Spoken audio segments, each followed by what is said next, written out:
네, 우리 하나님 말씀 함께 보겠습니다. 하나님 말씀은 누가복음 24장 말씀입니다.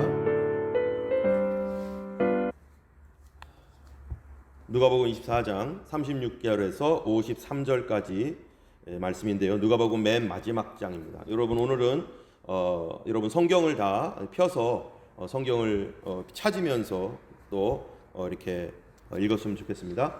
성경 말씀 누가복음 24장 36절에서 53절까지입니다. 자, 누가복음 24장 36절에서 53절까지 우리 한 목소리로 같이 있는 곳에서 읽겠습니다. 이 말을 할 때 예수께서 친히 그들 가운데 서서 이르시되 너희에게 평강이 있을지어다 하시니 그들이 놀라고 무서워하여 그 보는 것을 영으로 생각하는지라. 예수께서 이르시되 어찌하여 두려워하며 어찌하여 마음에 의심이 일어나느냐. 내 손과 발을 보고 나인 줄 알라. 또 나를 만져보라. 영은 살과 피가 없으되 너희 보는 바와 같이 나는 있느니라.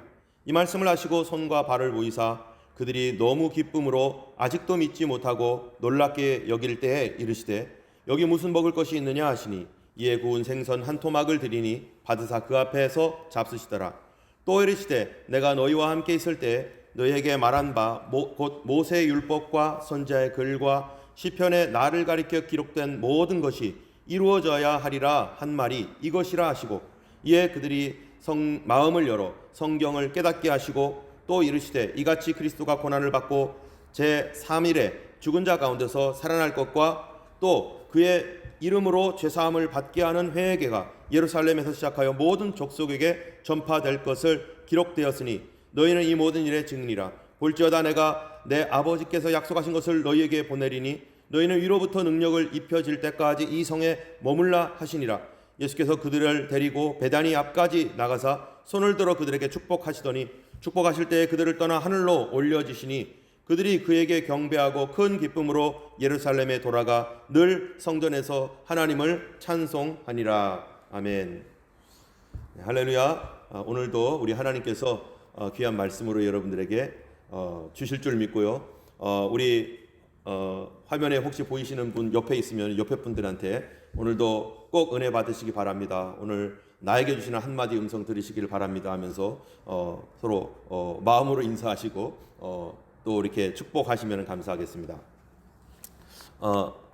우리는 지난주에 말씀 속에서 우리는 다 불의한 이 일꾼과 같은 불의한 청지와 같은 우리의 삶을 살고 있다라고 말씀하셨습니다. 그리고 이제 우리가 무엇을 위해서 그 불의한 재물을 가지고 무엇을 해야 될 것인가, 우리의 영원한 처소를 위해서 준비하는 삶을 살지 않으면 우리가 이후에 우리의 삶을 미래를 준비하지 않으면 우리의 삶이 무너지고 또 유리하고 방황한다라고 우리가 말씀을 전했습니다. 여러분 불의한 청지기의 삶이 처음에는 정말로 모든 것이 풍족하고 주인의 도움 아래서 주인의 보호 아래서 풍족하게 살았지만 이제 주인에게 해고를 당할 때 그의 환경은 완전히 변합니다.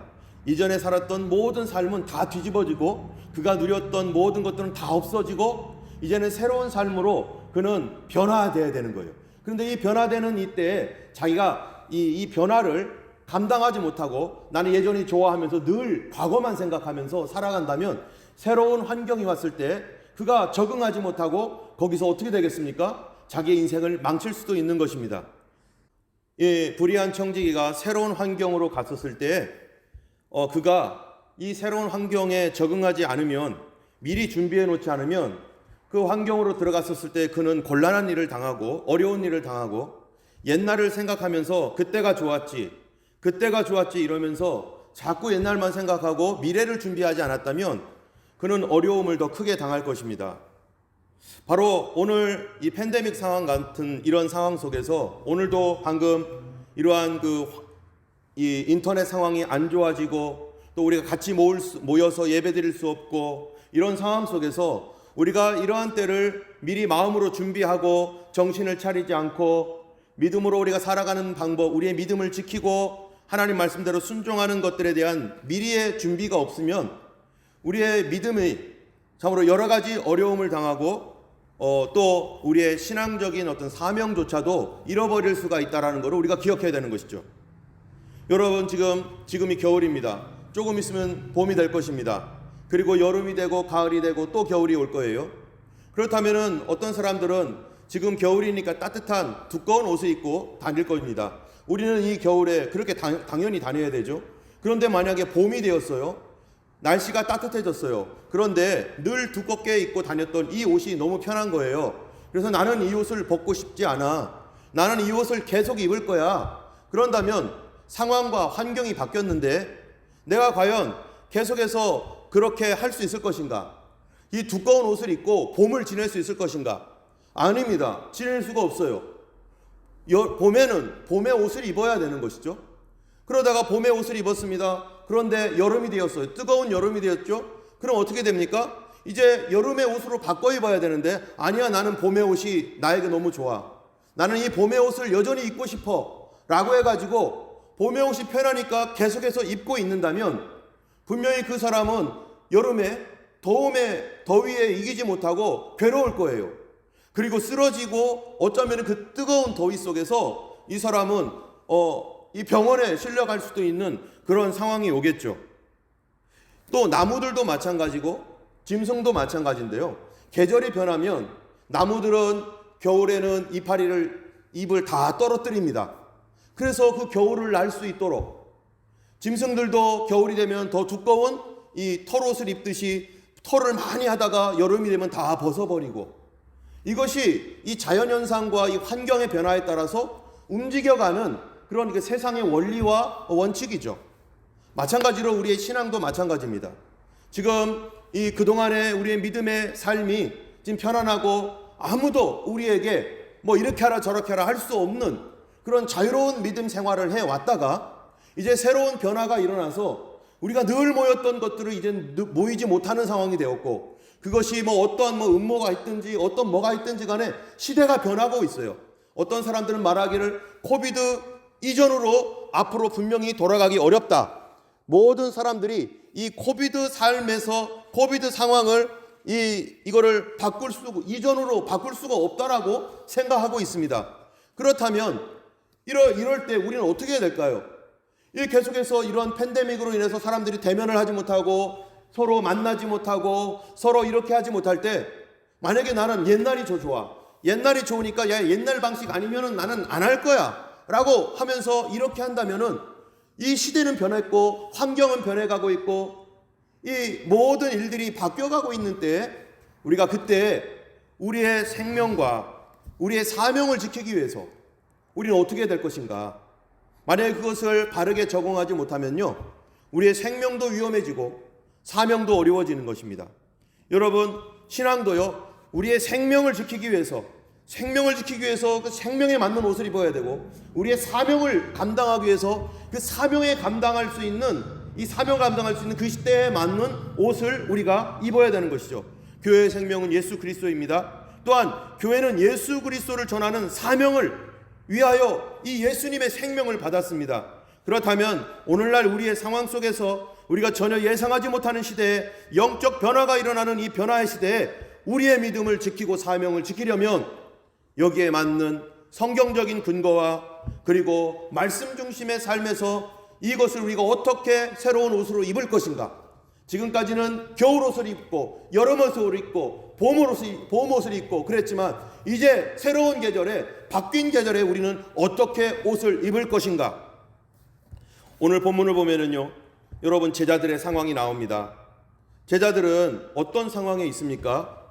오늘 본문 바로 직전에 제자들은 23장 또 23장에 보면요, 예수님이 십자가에 달려 돌아가시는 상황이 됐어요. 여러분, 이 제자들이요, 예수님의 십자가에 달려 돌아가시는 그 바로 전 상황은 어땠냐면은 너무나 봄날 같았습니다. 그들이 처음 예수님을 만났을 때, 예수님을 따랐을 때 어땠습니까? 가는 곳마다 기적이 일어나고 수많은 사람들이 와서 우리 예수님 믿고 싶다고, 그리고 어떻게 하면 당신의 제자가 되겠느냐고 하면서 많은 사람들이 그렇게 좋아하며 즐거워했어요. 그리고 예수를 믿는 그 자체가 자랑스러운 일이었고 기쁜 일이었고, 그리고 이 예수님의 이 제자들도요, 너무너무 행복했어요. 완전히 봄날이었습니다. 그런데 3년이 지나고 이제 갑작스러운 계절의 변화가 왔습니다. 이전에는 어땠어요? 늘 행복하고 감사했는데 이제 갑자기 예수님이 겟세마네 동산에 올라가시고 또 그 전에 몇 번에 걸쳐서 예수님께서 이제 뭐라고 하십니까? 내가 잡힐 것이다. 곧 계절이 바뀔 것이다. 고난의 계절이 올 것이다. 하면서 새로운 계절에 대하여 계속 말씀하였습니다. 이런 새로운 계절이 계속해서 변화되고 있을 때, 이 고난이 올 때 제자들은 어떻게 합니까? 위기를 맞습니다. 내가 어떻게 해야 되지? 무엇을 해야 되지? 어떤 식으로 내가 이제 이 위기를 겪어야 나가야지? 제자들은 도대체 알 수가 없는 거예요. 이 제자들이 이런 알 수 없는 위기 속에서 그들은 두려워하고 이제 예수님이 십자가에 달려 죽었으니 자기들도 어떻게 될 수 있습니까? 이제는 고난받을 수 있는 거죠. 그래서 예루살렘의 어떤 곳에 숨어가지고 그들은 두려움을 맛보면서 어떻게 해야 될까? 앞으로 우리의 믿음은 어떤 식으로 가야 될까? 과연 예수님이 나의 메시아인데 아무 일도 없었던 것처럼 옛날에 다시 유대교로 돌아가야 되는가? 안식일과 각종 절기, 제사, 정결례법 이러한 모든 것들이 옛날 방식으로 다시 돌아가야 될 것인가? 이들은 혼란스럽고 어떻게 대응해야 될지 몰라서 그들은 어려움을 겪습니다. 그런데 이런 혼란 가운데 놀라운 대반전이 일어나는데요. 그것은 바로 예수 그리스도의 부활입니다. 제자들은 너무나 용기가 충천했을 것입니다. 예수님의 부활을 보는 그 순간에 예수님께서 부활하신 소식을 듣고 예수님의 부활의 사건을 만났을 때 정말로 믿을 수 없는 사건이었어요. 그런데 그럼에도 불구하고 그들에게 또 다른 엄청난 일이 일어났는데요. 그것은 예수님께서 지금 40일 동안 계시다가 제자들을 떠나서 올라가신다는 겁니다. 예수님께서 제자들을 떠나 올라가시면 그들은 어떻게 됩니까? 그들은 이제 또 홀로 남게 되는 거죠. 이런 홀로 남는 상황에서 이제 또 기쁨도 잠시 이제 어떻게 해야 되지? 하면서 그들이 또 다른 신앙적 위기에 서게 됩니다.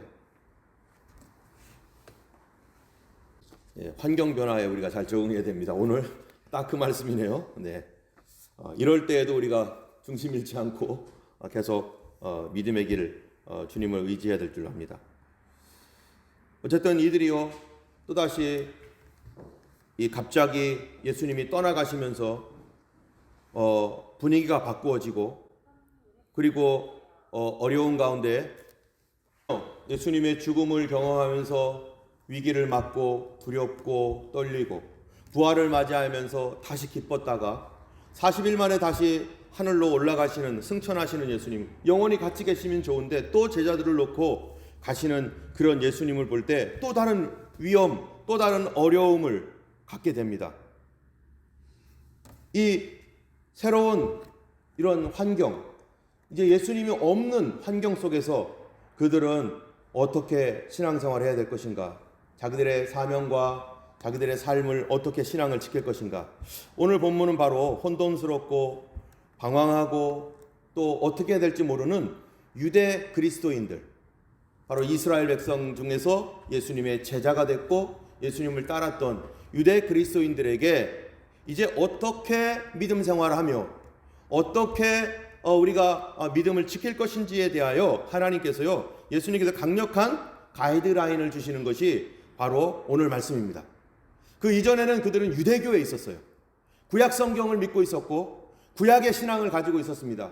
그런데 이제 예수님께서 부활하시고 승천하신 다음에 그들만 덜렁 남아있을 때 과연 유대교로 돌아가서 유대교의 신앙을 가지고 구약의 믿음을 가지고 여전히 갈 것인가? 도저히 그렇게 할 수가 없는 거죠. 구약은 구약이고 이제 새로운 신약의 새로운 시대가 되었고 영적 계절이 완전히 바뀌었는데 어떻게 그 뒤로 가야 되겠습니까? 이제 그들의 생명과 그들의 신앙이 어떻게 돼야 되는 거예요? 이제 새로운 옷을 입어야 되는 거예요. 이제는 새로운 교회가 오고 있습니다. 이전에는 그들이 그런 교회를 바라본 적도 없고 알지도 못했습니다. 그들은 유대교 신앙에서 구약의 신앙을 가지고 성전 중심으로 살았고 제사를 드리며 살았고 절기를 지키며 살았는데 이제 예수님께서 십자가에 달려 죽으시고 부활하시고 승천하신 뒤에 과연 그들은 유대교로 다시 돌아간다면 이거는 아무것도 아닌 것이죠. 이런 사건에서 예수님께서 이제 오늘 본문 말씀을 통해서 우리의 신앙의 중요한 핵심을 잡으라라고 말하고 있는 것이고, 이런 교회가 되어야 되고 앞으로 우리의 신앙은, 신약의 신앙은 이런 것이다, 이거를 붙잡으라고 말씀하고 있는 것입니다. 먼저 우리 44절 말씀을 우리 함께 한번 읽어보겠습니다. 44절 45절 말씀입니다. 같이 읽겠습니다. 시작. 또 이르시되 내가 너희와 함께 있을 때 너희에게 말한 바 곧 모세의 율법과 선지자의 글과 시편에 나를 가리켜 기록된 모든 것이 이루어져야 하리라 한 말이 이것이라 하시고, 이에 그들의 마음을 열어 성경을 깨닫게 하시고, 이렇게 말하고 있습니다. 여기 오늘 이 본문 말씀에 보면은 뭐라고 이 처음에 얘기하고 있냐면은, 예수님께서 44절 보면은 나를 가리켜 기록된 모든 것이 이루어져야 하리라 하신 다음에 그들의 마음을 열어 성경을 깨닫게 하셨다. 자, 예수님께서 이러이러한 일이 있을 것이다 라고 하는 그 내용을 어떻게 한 거예요? 이미 우리 주님께서 성경에 기록되어 있다. 성경은 어떤 성경입니까? 이 성경이요, 구약 성경이죠. 구약 성경에 이 내용이 다 기록되어 있다는 거예요. 그 구약 성경의 내용이 뭐냐면 44절에 내가 너희와 함께 있을 때 너희에게 말하마 곧 모세의 율법과 선지자의 글과 시편에 나를 가리켜 기록된 것.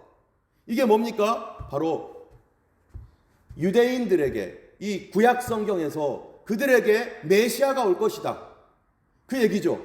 모세 메시아, 또 그분이 오시면 이 모든 것을 완성하신다. 또 이 메시아가 오실 것이라는 그 내용은 특별히 이 시편에도 있고요, 율법에도 있고 모세의 글에도 많이 있습니다. 그런데 또 이러한 것들은 그 안에 또 뭐 도 있냐면은 메시아를 가리키는 여러 가지가 있는데, 대표적으로 제사가 있습니다. 5가지의 제사가 있죠. 번제, 속죄제, 속건제, 화목제, 소제, 7개의 절기가 있습니다. 그래서 유월절, 무교절, 초실절, 나팔절, 또 오순절, 오순절이 먼저죠. 오순절, 나팔절, 대속죄절, 또 초막절, 또 정결례법들이 있어요. 그래서 코셔, 이런 음식은 먹고 이런 음식은 먹지 마라, 이런 모든 것들이 사실은 누구에 대한 얘기라는 거예요? 모세의 율법과 시편, 이 모든 것들은 선지서, 이거는 다 예수님에 관한 거라는 것입니다. 그런데 바로 그 예수님에 대한 그러한 그 예언이, 메시아, 그들이 기다렸던 메시아에 대한 예언이 이루어졌다는 거죠. 예수 그리스도를 통해서 이루어졌다는 것입니다. 그렇다면 그것이 이루어졌으면 이제 더 이상 그런 것이 필요해요? 필요하지 않아요? 이 모든 율법에 있는 제사도 예수님, 절기도 예수님, 정결례식도 예수님에 관한 것, 그분이 오시면 이렇게 할 거야. 그분은 번제와 같은 분이고 속죄제 같은 분이고 속건제 같은 분이고, 그 예수님은 유월절 예수님이고 무교절 예수님이고 초실절 예수님이고 초막절의 예수님이다. 그분의 거룩함은 이런 우리가 말하고 있는 정결함과 같이 그분은 완벽한 거룩함을 가지시고 계신 그분이 오셔서 다 이룰 것이다 라고 성경에 이렇게 얘기하고 있으면, 더 이상 제사나 율법과 같은 그런 종교행위, 다시 말하면 예수님을 상징하는 상징적인 종교적인 행위는 이제 다 없어져도 된다는 것입니다. 여러분, 우리가 잘 아는 대로 모델하우스 있잖아요. 집을 짓기 전에 사람들에게 광고하기 위해서 실제 집은 아니지만 사람들이 볼 수 있도록 그 똑같은 사이즈로 집을 짓는 모델하우스가 있습니다. 그러면 사람들이 내가 어떤 집을 살까 해가지고요, 모델하우스에 가가지고 그 집 안으로 들어가서 거기에 있는 구조들을 다 보면서 이건 이거고 이건 이거고 이렇게 되는 거구나. 그런데 그거는 뭐예요? 살 수 없는 집이에요. 수돗물도 안 나오고 전기도 안 들어오고 그냥 사람들 보라고 만들어 놓은 그 집입니다. 그런데 실제 집이 아닌데 이제 그 집이 완성됐다고 해보세요. 그 모델하우스와 똑같은 집이 이제 저쪽에다가 정말 새로운 터를 잡아가지고 기초공사 다 해가지고 다 완성됐어요. 그러면 여러분, 모델하우스는 이제 필요 없는 거죠. 모델하우스를 가지고 뭐를 할 필요가 전혀 없는 거죠. 모델하우스는 없어져도 되는 거예요. 이제는 예수께서 구약 성경에 예수님이 오신다, 주님이 오실 것이다 라고 말씀을 하셨는데 그 말씀이 완성되어 가지고 이루어졌어요. 그러면 제사 필요 없죠. 절기 더 이상 필요 없죠. 정결례법 더 이상 필요 없죠. 그리고 여러분, 모델하우스가 지어져서 없어지고 이제 진짜 집이 지어졌어요. 그러면은 거기서 뭐를 합니까? 새로운 방식으로 살게 됩니다. 이전에 내가 어디서 살았든지 그 전에 있던 방식은 다 없어지고 이제 모델하우스가 있었던 그때의 방식은 없어지고 새로운 방식으로 살아가야 되는 거예요. 내 몸, 내 생명, 내 삶은 여전히 여기 있지만 집이 지어졌으니 이 집 안에서 새로운 방식으로 살아가야 되는 거죠. 과거의 구약의 성경에서 얘기하고 있는 구약적인 신앙생활, 구약의 신앙생활이, 옛 신앙생활이 이제는 새롭게 지어진 그 집을 통해서 예수 그리스도께서 완성시킴으로 인해서 거기에 어떻게 되는 거예요? 새로운 신앙의 형태, 새로운 믿음의 삶으로 들어가게 되는 것이죠.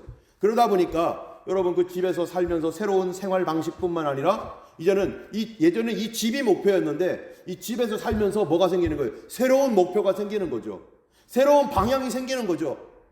그래서 그 집에 살면서 주님께서 우리에게 말씀해 주셨던 신약의 새로운 방향과 목표가 있게 되는 것입니다. 우리의 삶도 생각해 보면은요, 예수님께서 우리 인생 가운데 오시기 이전과 오신 이후가 어떻습니까? 교회에 다니는 사람이 아니라 교회에 다니다가 정말로 예수님께서 우린 성경을 듣고 주님은 이런 분이다, 이런 분이다, 이런 분이다 많이 들었어요. 그리고 예배도 드렸어요. 그러나 그분이 실제적으로 내 안에 오셔서 내 안에서 그분의 성전을 짓기 이전과 지은 이후 완전히 다릅니다. 이전에는 그냥 교회에 어쩔 수 없이 끌려가고 꼭 가야 되나 종교생활처럼 이렇게 갔던 사람이 실제적으로 주님이 내 안에 오시고 그분의 성전이 지어져지니까 내가 정말 가슴으로, 마음으로 주님을 사랑하고 따라가고 믿음으로 살아가게 되는 것처럼 새로운 삶, 그리고 새로운 목표, 새로운 방향, 바로 이것이 이제 신약과 구약의 이 중간 지점에서 예수님이 십자가에 죽으시고 부활하시고 승천하시고 제자들에게 오늘 본문을 통해서 우리는 이런 교회가 돼야 돼. 새로운 구약의 신앙이 아니라 새로운 신약의 신앙은 이런 거야 라고 먼저 얘기하고 있는데 그 첫 번째가 뭐라고요? 주님이 구약을 성취하셨다. 그러니 모델하우스는 이제 버리고 새로운 신앙의 형태와 삶의 방식과 목표를 다시 설정해야 된다. 이것이 어디에 기록되어 있느냐? 성경에 기록되어 있다고 뭐라고 했습니까? 45절에 이에 그들의 마음을 열어 성경을 깨닫게 하시고, 성경 안에 다 있습니다. 여러분, 우리가 어떤 것으로 새로운 변화를 새롭게 변화되거나 새로운 형태의 신앙생활이거나 그 어떤 것이든지 여러분 반드시 무엇에 근거가 있어야 돼요? 성경에 근거가 있어야 되죠. 이게 구약 성경에 이미 기록되어 있다는 거예요. 이미 구약 성경에 그거를 다 얘기해 놓은 거예요. 그래서 그거를 가져다가 신약에서 바로 이러한 것이 새로운 그리스도의 성취를 통하여 이렇게 될 것이다라는 것을 성경을 통해서 그제서야 그들에게 깨닫게 마음을 열어주셨습니다. 우리 주님께서 우리에게 이제 팬데믹이나 이런 그 시대 상황 속에서 우리 교회가 어떻게 가야 되며 바른 신앙으로 어떻게 가야 될지를 우리가 성경을 통해서 그 근거를 가지고 우리가 믿음으로 하나님 앞에 새로운 방식과 새로운 목표와 그런 것들로 우리가 또 적응해야 될 그러한 단계에 있다라고 생각이 되는 것입니다. 두 번째로는요, 이 앞으로 이제 46절과 47절은요 엄청난 구절입니다. 사실 이 44절도 이제 주님께서 모델하우스를 버려라, 이제는 진짜 집이 완성되었다, 이제는 새로운 방식과 새로운 삶을, 새로운 목표를 가져야 된다라고 하는 이런 것으로 이제 주님께서 우리에게 말씀하시는 가장 큰 근거를 성경을 가지고 말씀하셨는데, 이제 그와 동시에 46절 47절은요 현재 우리가 믿고 있는 신약의 신앙, 구약이 아니라 신약의 신앙은 도대체 뭔지에 대하여 더 강력하게 메시지를 전하고 있습니다. 우리 46절 47절 말씀을 한번 같이 읽겠습니다. 또 이르시되 이같이 그리스도가 고난을 받고 제3일에 죽은 자 가운데서 살아날 것과 또 그의 이름으로 죄사함을 받는 회개가 예루살렘에서 시작하여 모든 족속에게 전파될 것이 기록되었으니 48절에 너희는 이 모든 일의 증인이라. 여러분 여기 46절에 보면요, 메시아는 어떤 분인가? 이스라엘이 그렇게 기다리고 고대했던 메시아가 어떤 분인가 하면은요, 바로 고난받는 분이다. 우리를 위하여 고난받고 십자가에 달려 죽으시는 분이다. 그런데 유대인들은요, 이거를 싫어했어요. 안 믿었죠. 그런데 예수님은 고난받는 분으로 이 땅에 오셔서 십자가에 달려 죽었는데 죽으셔서 끝난 게 아니라 그분은 어떻게 됐다고요? 제3일에 다시 살아났다는 거예요. 이게 어디에 기록되어 있습니까? 성경에 기록되어 있다는 것입니다. 우리 주님은 다시 살아나신 분, 그러기 때문에 우리 예수님은 누구라는 거예요? 하나님의 아들이시라는 겁니다. 예수님이 하나님의 아들인 강력한 증거가 뭔가? 죽음에서 살아났다는 거예요. 그분이 병을 고치고 물 위를 걷고 그런 일들, 그 여러 가지 사람이 정말 감당할 수 없는 기적들이 있죠. 그러나 그것보다 하나님의 아들이다, 그가 하나님의 아들이다라고 하는 가장 강력하고 유일한 증거는 바로 예수님의 부활입니다. 주님은 살아나셨습니다. 그리고 우리는 누굽니까? 바로 살아나신 예수님을 믿는 성도입니다. 우리는 죽은 분을 믿는 게 아니라, 죽어서 저승에 가 계신 분을 믿는 게 아니라 살아계신 분을 믿는 성도예요. 그분은 지금도 살아 계시고, 그래서 우리와 함께 계주시고, 그분의 살아계심이라고 하는 것은 이 초자연적인 현상이잖아요. 초자연적인 겁니다. 우리의 믿음은 어떤 믿음이 돼야 돼요? 초자연적인 믿음입니다. 예수님께서 살아났던 근거가 성경에 어디에 있나요? 성경에 예수님 살아난다는 거가요, 요나서에 있습니다. 요나가 3일 밤낮 동안 이 물고기 뱃속에 있다가 그가 살아났던 것처럼 주님께서도 뭐라고 했다는 거예요? 그렇게 내가 다시 살 것이다. 이미 구약 성경 요나서에 그렇게 기록되어 있고요, 이사야서라든지 시편에도 그런 메시지들이 있어요. 메시아가 다시 살아날 것이다. 그런데 문제는 뭐냐면 이 백성들이요, 예수님의 제자들이 부활이 뭔지를 모르는 거죠. 유대교에서는 도대체 부활이 뭔지를 아무도 모르는 거죠. 예수님께서도 이 땅에 계시면서 너희가 이 성전을 헐라, 내가 사흘 만에 다시 일으키리라. 예수님도 직접 그 말씀을 하셨어요. 내가 부활할 것이다. 내가 내 성전된 이 몸이 죽었다가 살아날 것이다. 이 메시지는 유대교는 상상할 수 없는 것입니다. 구약 성경에서는 그들의 눈이 가려져 가지고 그 말씀이 있지만 깨닫지 못하고 이해가 안 갔어요. 분명히 있긴 있었는데. 제자들도 마찬가지입니다. 제자들도 성경에 분명히 기록되어 있지만 그들은 무슨 소리인지 몰라 가지고요. 여러분 마가복음 16장을 한번 펴보시겠어요? 마가복음 16장 10절 11절 한번 읽어보면요, 이렇게 되어 있습니다. 여러분 한번 성경을 펴보세요. 마가복음 16장 10절 11절 제가 읽을게요. 마리아가 가서 예수와 함께 하던 사람들이 슬퍼하며 울고 있는 중에 이 일을 알림해 그들은 예수께서 살아나셨다는 것과 마리아에게 보이셨다는 것을 듣고도 믿지 아니하니라. 12절 13절도 보면은요, 그 후에 그들 중 두 사람이 걸어서 시골로 갈 때에 예수께서 다른 모양으로 그들에게 나타나시니 두 사람이 가서 남은 제자들에게 알리었으되 역시 믿지 아니하니라. 그들은 안 믿어요. 예수님 제자인데도 안 믿어요. 14절에 그래서 예수님 뭐라고 해요?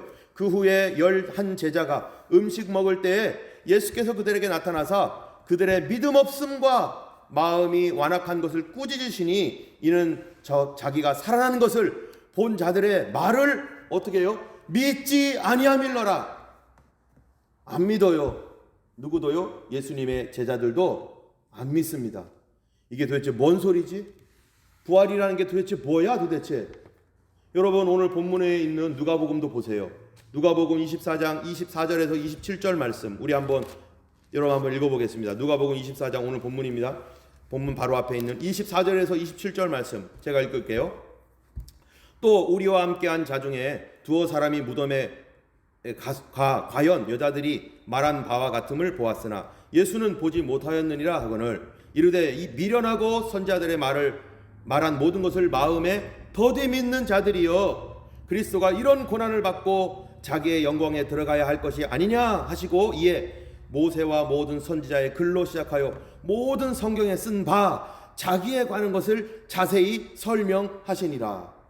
성경에 이미 예수님의 부활에 관하여 다 기록되어 있는데도 불구하고 한 번도 부활을 경험해 보지 못했던 제자들은 더디 믿는 거예요. 미련하고 선지자들의 말한 모든 것을 더디 믿는 자들, 안 믿습니다. 여러분, 부활을 믿는 거, 예수님이 부활하셨다는 걸 믿는 거, 초자연적인 역사가 있었다는 것을 믿는 거 쉬운 거 아닙니다.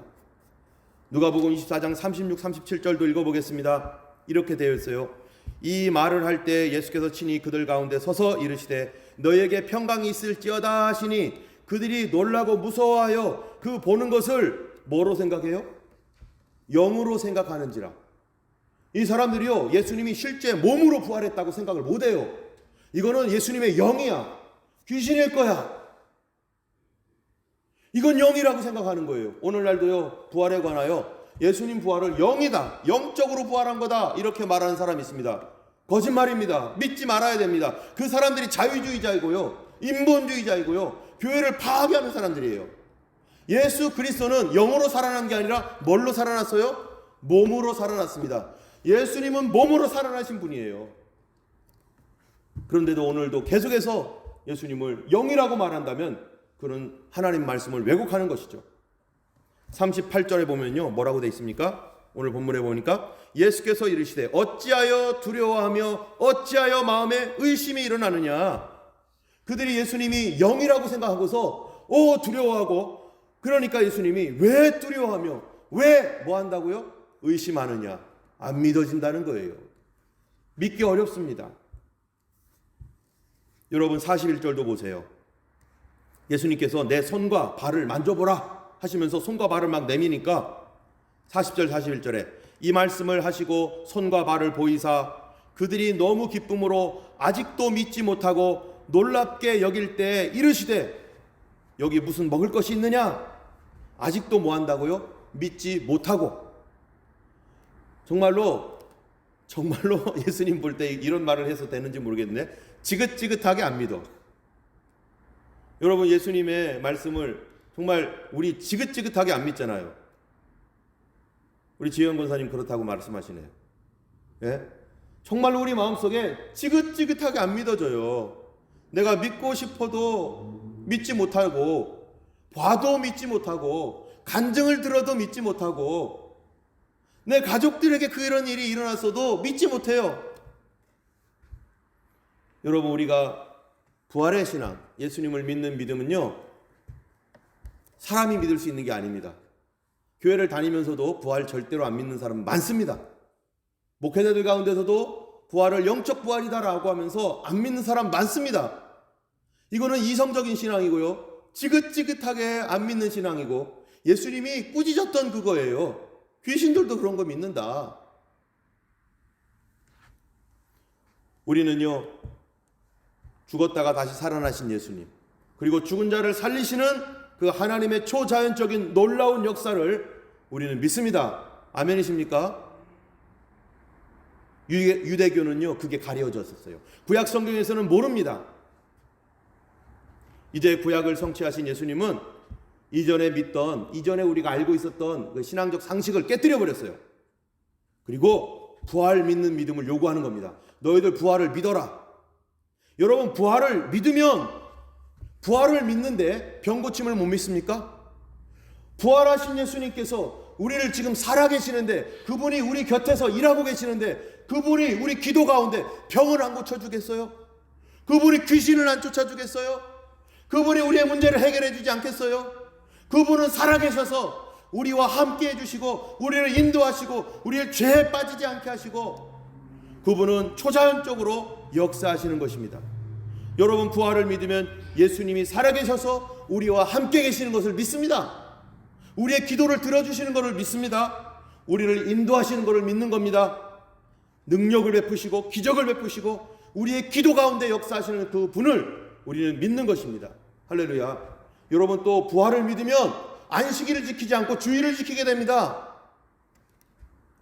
여러분, 안식일이 도대체 뭐 하는 날입니까? 안식일은요, 쉬는 날이에요.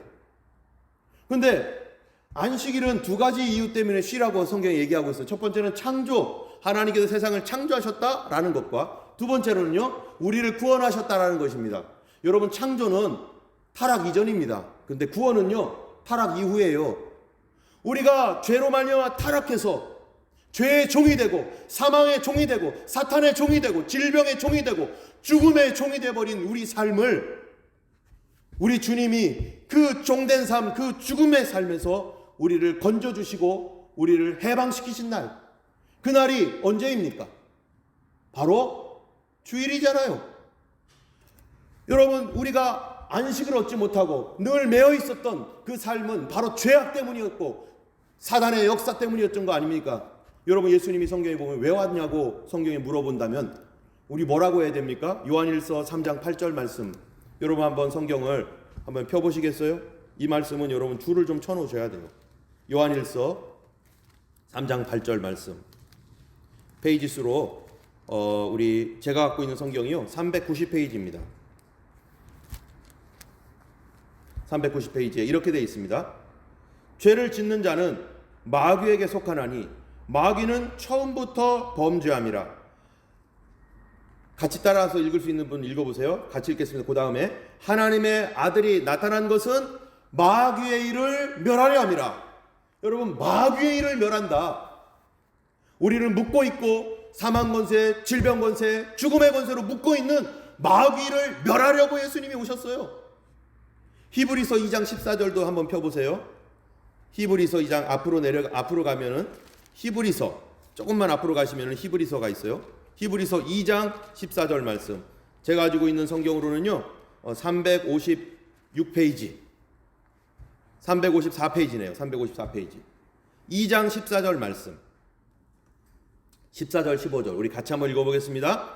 자녀들은 혈과 육에 속하였음에 그것 또한 같은 모양으로 혈과 육을 함께 지니심은 죽음을 통하여 죽음의 세력을 잡은 자 곧 마귀를 멸하시며 또 죽기를 무서워함으로 한평생 매어 종로로 타는 모든 자들을 놓아주려 하심이니. 여기 보니까 죽음의 세력을 잡은 자, 죽음의 세력을, 사망의 세력을 잡은 자 누구예요? 마귀예요.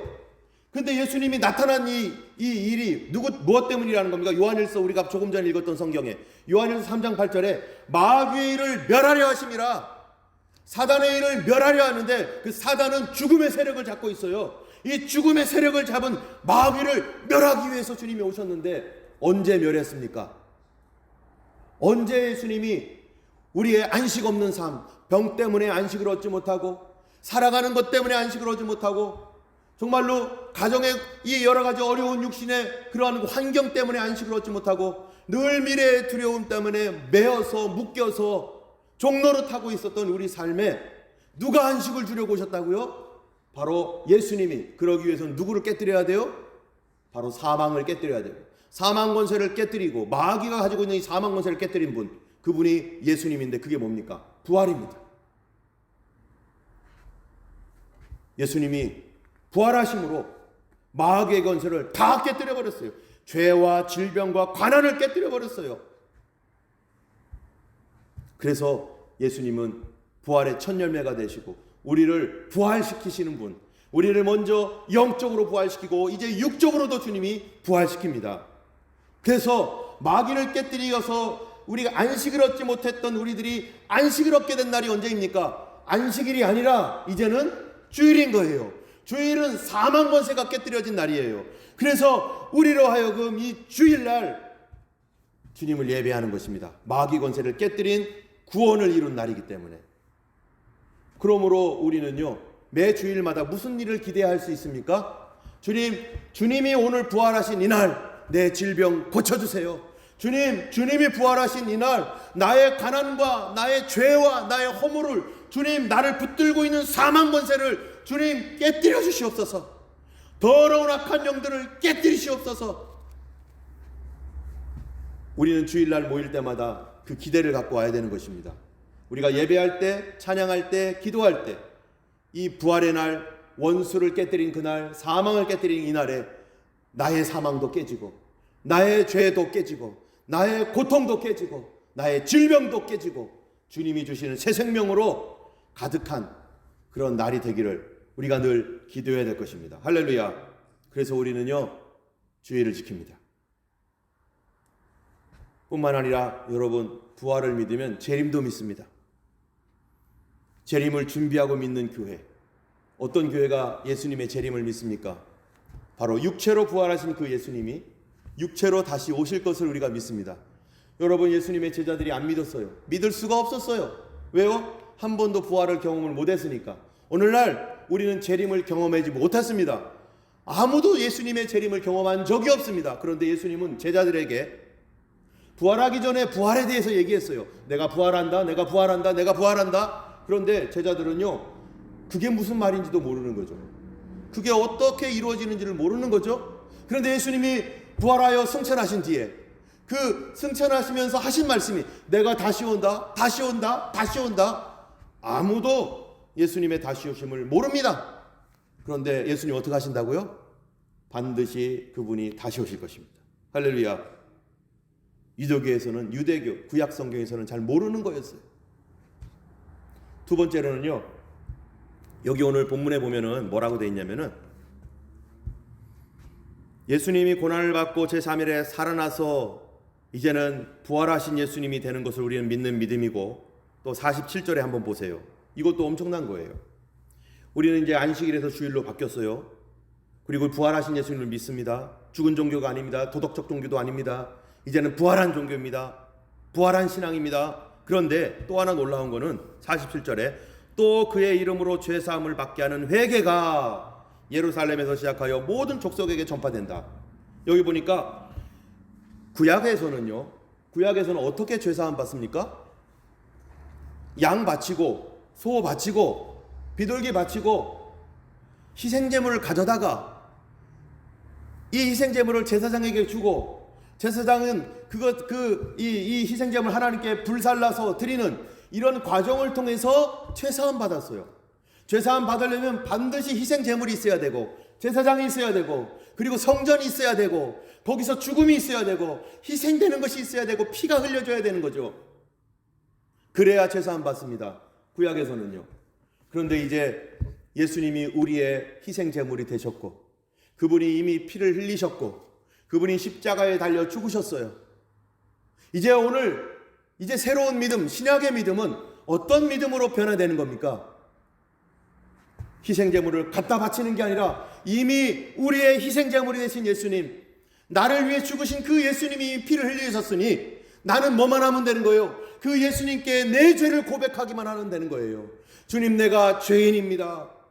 주님, 옛날에 그 죄인들이 짐승에게 손을 얹어가지고 안수해가지고 자기 죄를 그 짐승에게 전가하고 죽였던 것처럼 이제 우리는 믿음으로 예수님께 내 죄를 옮겨주는 거예요.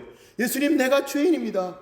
나는 하나님 참으로 이 거짓말하는 죄인이고, 나는 예수님을 몰랐던 죄인이고, 하나님을 대적했던 죄인이고, 나는 음란한 죄인이고, 나는 도둑질하는 죄인이고, 나는 폭력적인 죄인이고, 나는 하나님을 안 믿는 죄인이고, 우리의 죄에 대하여 이제 예수님께 믿음으로 안수하듯이 예수님께 고백하고, 그래서 너희가 만일 너희 죄를 자백하면 저는 미쁘시고 의로우사 우리 죄를 사하시며 우리를 모든 불의에서 깨끗게 하실 것이다.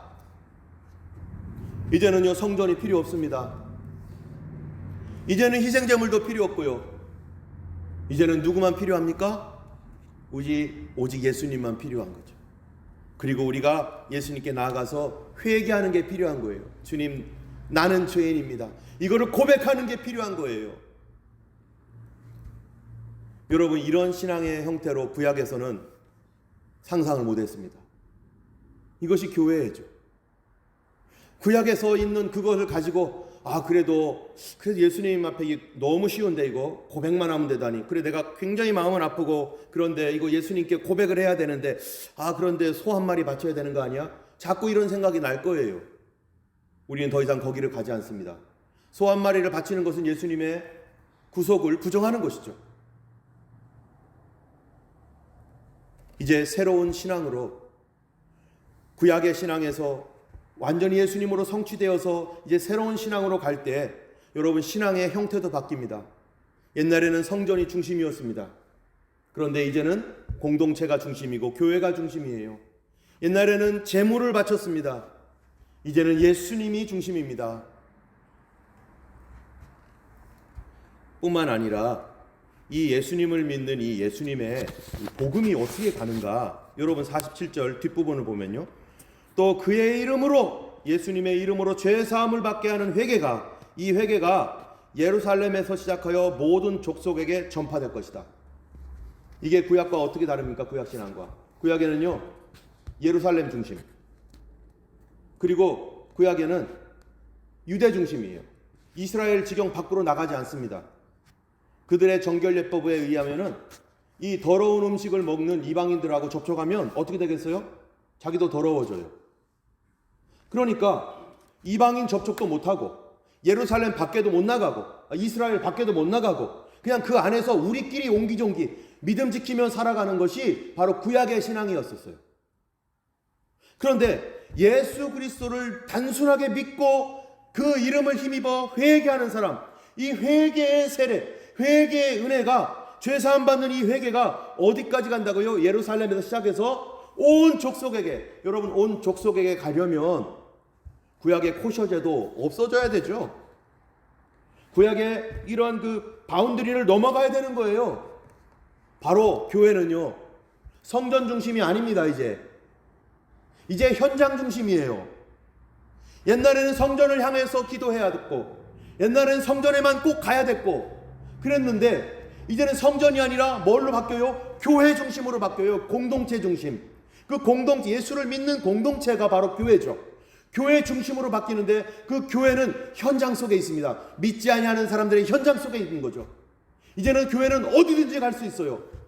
이 몇몇 사람들이 복음을 가지고 가는 곳에 사람들이 모이고, 그 모이는 곳이 바로 성전이 되는 것이고, 거기가 교회가 되는 것이고, 거기가 회개하는 것이고, 거기가 죄사함 받고 구원받는 곳이고, 거기가 부활의 신앙을 전파하는 곳이고, 부활의 능력을 경험하는 곳, 거기가 어디입니까?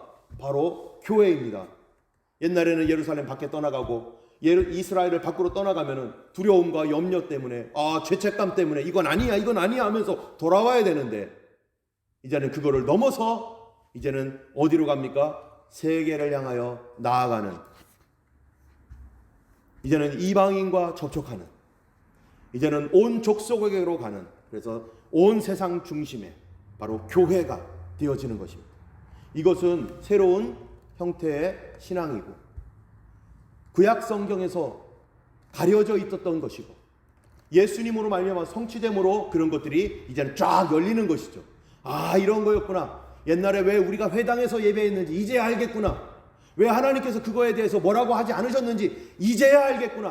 호세아가 말했던, 구약의 선지자들이 얘기했던 것이 뭔지 이제야 알겠구나. 이방인들이 하나님을 믿게 된다는 얘기가 무슨 말인지 이제 알겠구나. 그들의 율법이라고 하는 그 굴레 아래에서는 몰랐는데 예수님 통해서 구약 성경이 다 해석이 되는 거예요. 여러분, 이러한 믿음 가지고 유대교에 있을 수 있습니까? 구약 신앙에 있을 수 있습니까? 여러분, 누가복음 5장 37절 38절 한번 펴보시겠어요? 이 말씀도 여러분 줄을 좀 쳐놓으셔야 돼요. 누가복음 5장 37절 38절 한번 펴보세요. 제가 갖고 있는 성경 97페이지입니다. 누가복음 5장 37, 38. 자, 39까지 읽어볼까요? 같이 읽어보겠습니다. 시작. 새 포도주를 낡은 부대에 넣는 자가 없나니 만일 그렇게 하면 새 포도주가 부대를 터뜨려 포도주가 쏟아지고 부대도 못 쓰게 되리라. 새 포도주는 새 부대에 넣어야 할 것이니라. 묵은 포도주를 마시고 새 것을 원하는 자가 없나니 이는 묵은 것이 좋다 함이니라.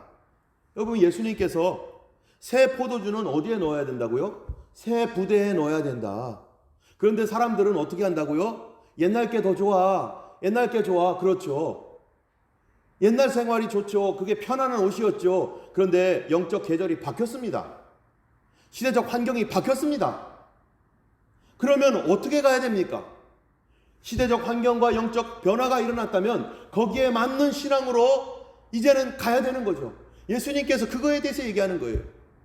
바로 새 포도주인 이 예루살렘에서 시작하여 온 세상으로 전파되는 회개의 믿음, 예수님의 부활과 또 승천의 이 믿음, 이 믿음을 유대교는 감당할 수가 없는 거고, 구약의 그 형태로는 감당이 안 되기 때문에 주님께서 뭐를 오게 하신 거예요? 교회가 오게 한 거예요.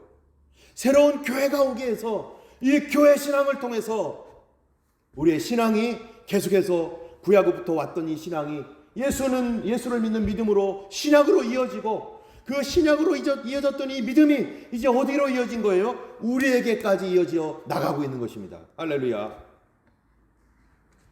우리는요, 부활의 신앙, 초자연적 신앙, 하나님과 동행하고 친밀한 신앙, 온 세상을 향한 신앙으로 가야 됩니다. 할렐루야.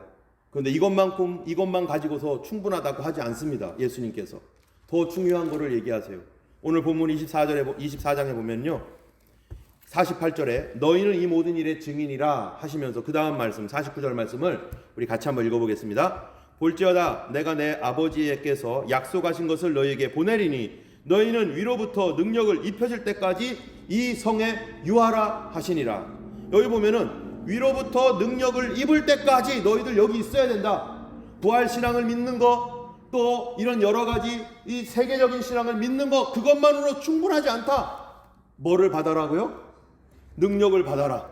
성령을 받으라. 성령 받고 변화되고 성령으로 움직여야 된다. 성령님이 아니면 이 모든 것 감당하지 못한다. 성령의 충만을 받고 성령의 기름 부으심이 우리에게 필요합니다. 구약신앙은 성령님께서 우리 안에 오시지 않았습니다. 그냥 가끔 특별한 사람에게만 성령이 임했고, 그것도 그 위에 임했었어요. 그런데 신약에서는요, 성령님이 믿는 모든 사람 한 사람에게 다 임하시고, 성령님의 능력과 역사는 모든 사람에게 주어지는 것이고, 그렇기 때문에 이 부활의 신앙, 이 부활의 믿음은요, 성령으로 말미암아 나도 내 영적인 삶도 바뀔 뿐만 아니라 우리가 기도해 줄 때 다른 사람도 구원할 수 있고, 다른 사람의 질병도 고칠 수 있고, 다른 사람에게 있는 귀신들도 쫓아내는 그러한 믿음은 누구로부터 오는 겁니까? 이 능력은 성령님으로부터 오는 것이죠. 그러므로 우리는요, 예수님의 부활의 능력이 성령으로 말미암아 우리에게서 다른 사람에게 전파되어지고 다른 사람에게 나타나도록 우리가 뭐 해야 되는 거예요? 기도해야 되는 거예요. 그래서 이것으로 모든 족속을 제자를 삼아 아버지와 아들과 성령의 이름으로 세례를 주고 예수님께서 분부한 모든 것을 가르쳐 지키게 하라. 여러분, 제자들은요, 예수님의 십자가의 위기와 예수님의 부활 승천하신 그러한 위기를 경험함으로 구약의 신앙에서 신약의 신앙으로 옷을 갈아입습니다. 이전 것은 지나갔고 이제 새 것이 되었다는 의미로 신약이라고 말하고 있는 거죠.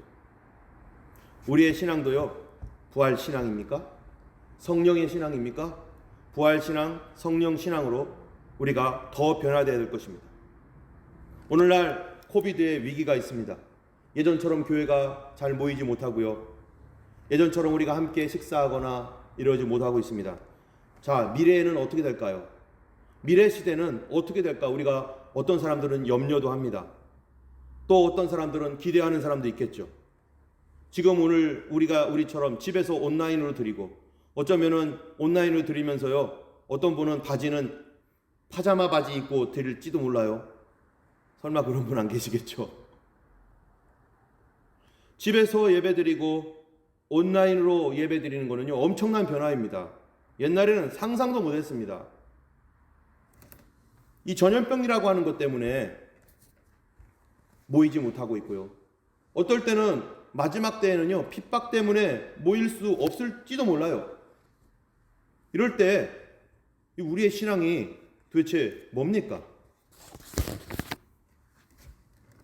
이러한 코비드 상황에서 오늘 본문 말씀을 통해서요, 우리는 어떤 변화를 준비해야 되고, 우리는 어떤 변화에 대하여 성경적 근거를 가지고 어떻게 하면 이 주님께서 신약교회에게 주셨던 이 메시지들, 바로 구약과 구약의 성취자로서의 예수님, 또 고난과 부활의 예수님, 그리고 죄 사함 받는 회개, 그리고 예루살렘에 시작해서 세상 끝까지 전파되는, 그리고 성령의 능력을 담지하면서 계속 주님의 마지막 시대를 담당해야 될 교회로 가기 위해서 어두워지고 이제 더 차가워질 수도 있고요.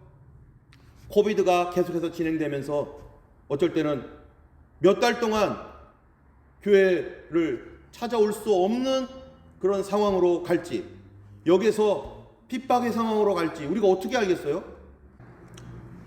때문에 우리가요, 이러한 상황들을 미리 기도로 준비해야 됩니다. 그리고 우리의 마음에 주님 성경적인 근거가 어디 있는지를 우리는 연구하고 하나님 앞에 기도해야 될 것입니다.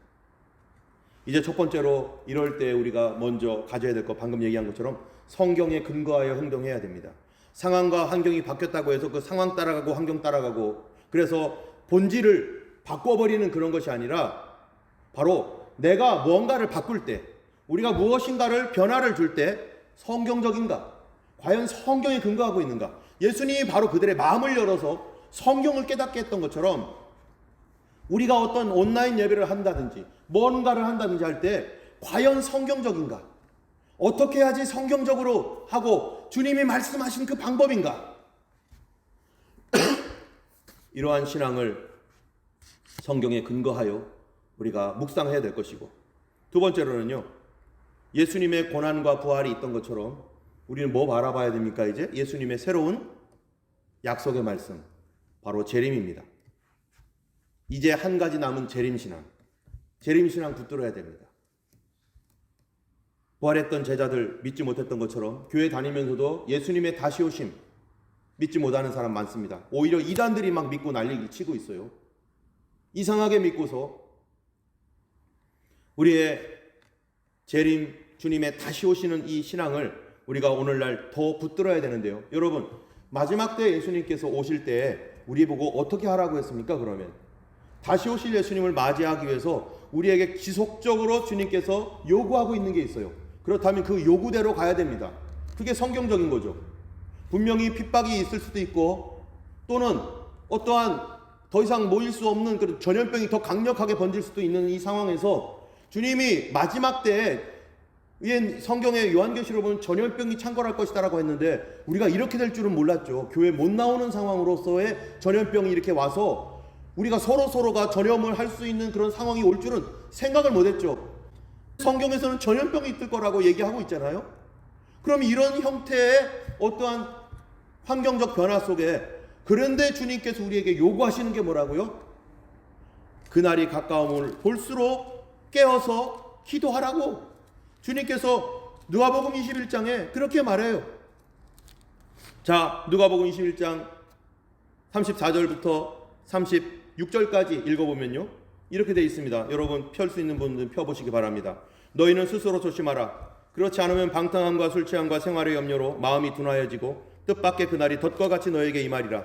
이날은 온 지구상에 거하는 모든 사람에게 임하리라. 이러므로 너희는 장차 올 이 모든 일을 능히 피하고 인자 앞에 서도록 항상 기도하며 깨어있으라. 예수님이 항상 기도하며 깨어있으래. 이게 마지막 시대에 우리에게 요구하고 있는 겁니다. 기도해야 됩니다. 우리가 새벽에 나와서 계속 기도하고 있죠. 줌으로 계속 기도합니다. 또 우리가 저녁에도 기도합니다. 8시 45분부터 9시 15분까지 기도합니다. 어쩌면은요, 이러한 그 상황 내 주님 말씀대로 하기 위해서 우리는 앞으로 매일 기도해야 되는 그러한 항상 모이기를 더 힘쓰라고 히브리서에 말씀하고 있는 것처럼 모여서, 이런 줌으로라도 모여서 우리가 정기적으로 지속적으로 하나님 앞에 기도하는 시간을 우리가 가져야 될 겁니다. 이 기도하는 것들을 잃어버리면 마지막 때를 준비하는 게 아니에요. 깨어서 기도하라고 주님 우리에게 누차 당부하고 있고 계속 말하고 있습니다.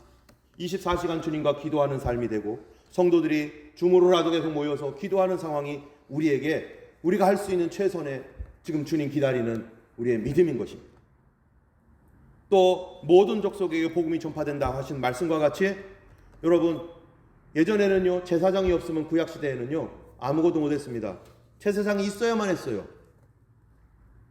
그런데 신약으로 넘어오면서 이제는 예루살렘에서 머문 것이 아니라, 이제는 이스라엘에 머문 것이 아니라 제사장이 없어도 예배가 드려질 수 있고, 제사장이 없어도 기도회가 되고, 제사장이 없어도 말씀이 되고, 제사장이 없어도 전도가 되는 교회는 그랬어요. 여러분, 초대교회에 목사님들이 안수받고 갑니까? 사도만 있었습니다. 신학교도 없었어요. 다 누가 복음을 전하고, 누가 기도에 인도하고, 누가 예배를 인도합니까? 평신도들이 했죠. 성도들이 했죠. 그러다가 조직교회가 생기면서 신학훈련을 해야 되고, 이단들이 자꾸 생기니까 야, 이거 이러면 안 되겠다, 이거 신학훈련을 해가지고 제대로 된 목회자들이 이 일을 해야지, 훈련 안 된 성도들이 하게 됐다가는 망친다 해가지고 조직이 만들어지고 신학교가 만들어진 거죠. 그러나 그 시대에는 그런 것이 없을 수밖에 없었던 시대에는요, 성도들이 다 했어요. 이제 앞으로 우리 교회가 이 새로운 시대로 갈 때 이런 상황이 되면요, 이제는 각 그룹별로 예배를 드려야 될지도 모르고, 기도회를 인도해야 될지도 모르고, 그렇습니다. 성경 공부를 해야 될지도 모르고요, 목회자가 아니라 성도들이 이 일을 해야 될 수도 있는 거예요. 반드시 그런 날이 올 겁니다. 왜냐하면은 교회는 제사장 중심이 아니라 거기에는 계속해서 새로운 모임, 공동체 중심으로 계속 갔기 때문에, 그러면은 교회, 목회자는 뭐합니까? 바로 그 일을 할 수 있는 지도자를 키우고, 그들을 세우고, 그래서 말씀 공부를 그들을 모여서, 지도 그룹들을 모여서 그렇게 예배를 인도할 수 있는 사람, 기도회를 인도할 수 있는 사람, 선교를 감당할 사람, 말씀을 전할 수 있는 사람을 계속 키워내는 것은 우리가 교회와 목회자가 함께 해야 되는 것이고, 각각의 생활 현장에서는 성도들이 직접적으로 예배를 인도하고 기도회를 인도하고 말씀을 가르치는 일들을 이 두 가지가 다 해야 되는 거예요. 그래서 제도적 교회와 비제도적 교회, 다시 말하면 제도적 교회라는 것은 오늘날의 이런 교회의 형태이고, 비제도적 교회라는 것은 여러분들이 있는 생활의 현장 속에서 바로 이 모든 예배가 이루어지고 모든 예수님이 말씀했던 그러한 성령의 역사가 이루어지도록 그렇게 바뀌어야 되는 것입니다. 그래서 이 리더십 훈련, 예수님께서요, 이 배고픈 백성들이 배를 고파가지고 괴로워할 때 예수님께서 제자들에게 한 말이 있어요. 사람들이 5,000명이 앉아 있습니다. 남자만 5,000명이에요. 그런데 예수님, 우리 먹을 거 없어요. 어떻게 하면 좋죠? 했더니 예수님 뭐라고 했죠? 너희가 먹을 것을 주어라. 이제 우리가 먹을 걸 줘야 되는 시대가 됐습니다. 여러분이 여기에 계신 분들이 교회 생활 10년, 20년 했지만 먹을 거를 주지 못하는 분들이 많아요. 먹을 거를 줘본 적이 없어요. 맨날 먹어봤기 때문에. 주는 거, 차려주는 음식만 먹었지 내가 요리해 본 적이 없어요. 근데 예수님은 제자들에게 너희가 먹을 걸 줘라. 너희가. 우리가 가서 기도해주고, 우리가 가서 예배 함께 하고, 우리가 전도하고. 어떤 분들은요, 뭐를 시키면요, 난 못해요, 나 시키지 마요, 안 돼요. 그렇죠. 지금 이러한 상황에서는요, 이제 옷을 갈아입어야 돼요. 우리가 훈련 받아야 됩니다. 그동안 오랫동안 훈련 받아온 사람도 있지만 이제 우리 모두가 다 이제는 교회 공동체로서, 현장 중심적인 신앙으로서 이제는 우리가 기도회를 인도하는 훈련, 예배를 인도하는 훈련, 말씀 가르치는 훈련. 지난번에 제가 청년부에다가 얘기했지만 바로 그것이 나의 비전이다라고 얘기했어요. 맞습니다. 우리 교회에 대한 저의 비전은 바로 그거예요. 우리 모두가 다 그러한 신앙 훈련이 되려면은 신앙적 태도가 바르게 있어야 됩니다. 충성스러운 마음이 있어야 되고요, 열심 있는 마음이 있어야 됩니다. 그러기 위해서 이랬다가 저랬다가 하지 않고 쭉 그냥 한번 시작하면은 끝까지 가는 거, 그게 바로 신앙 훈련의 가장 기초죠. 어떤 사람 뭐 시키면요, 하다가 그만두고 저거 하고 아예 못하겠다고 하고. 이런 분들은요, 신앙 훈련하기 참 어렵습니다. 한번 내가 맡은 거는 끝까지 가는 거예요. 기도에 참석하기로 하면 끝까지 가는 거죠. 말씀 공부 한번 하기로 하면 끝까지 가는 거예요. 그게 바로 우리에게 요구하시는 신앙의 태도인 것이죠. 마지막으로 우리가 증인이 되기 위해서 주님의 능력을 힘입어야 됩니다. 우리가 주님의 능력을 힘입기 위해서 제자들처럼 기도해야 됩니다. 마가다락방에 모여서 기도했을 때 성령이 임했던 것처럼 여러분 성령의 능력을 구하시고 성령 충만한 성도가 되고 성령 충만한 교회가 될 수 있도록 우리가 이제 기도하는 여러분들 되기를 주님의 이름으로 축원합니다. 우리는 이제 새로운 옷을 입어야 될 시대가 더 가까이 오고 있다는 걸 기억하고 우리의 마음가짐을 주님 앞에서 참으로 새로운 교회, 정말로 새로운 믿음, 저 주님의 오심을 기다리는 마지막 시대의 신앙을 향해서 우리가 변화되어지고 또 그렇게 바뀌어야 될 것을 믿습니다. 이 시간 우리 같이 기도했으면 좋겠는데요.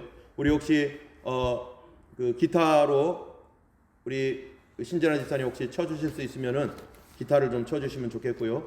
우리 같이 함께 하나님 앞에 오늘 말씀 가지고 묵상하면서 또 소리내서 우리 같이 기도했으면 좋겠습니다.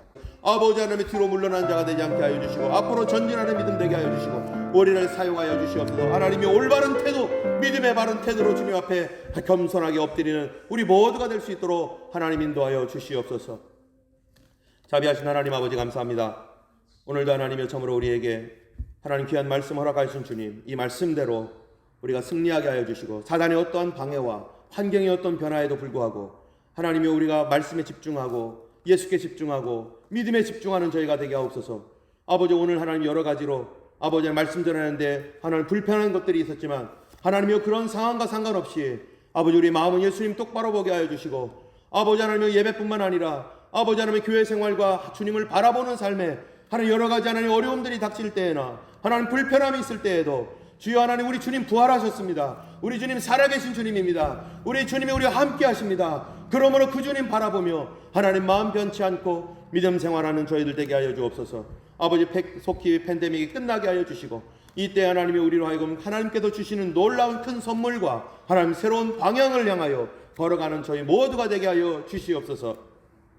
이제는 우리 주 예수 그리스도의 놀라우신 은혜와 하나님 아버지의 크신 사랑과 성령님의 감화 감동 위로 인도 교통하심이 이제 이 때를 당하여서 하나님을 의지하고 믿음으로 살며 주여 하나님 우리를 훈련시키시고 하나님이 온 세상을 위한 현장적인 하나님 신앙으로 변화되기를 원하는 모든 주의 백성들 머리 위에 성령의 충만함을 원하는 그 위로부터 내리시는 능력을 원하는 모든 성도들과 그 기도하는 백성들 머리 위에 이제부터 영원토록 함께 하시기를 간절히 축원하옵나이다. 아멘.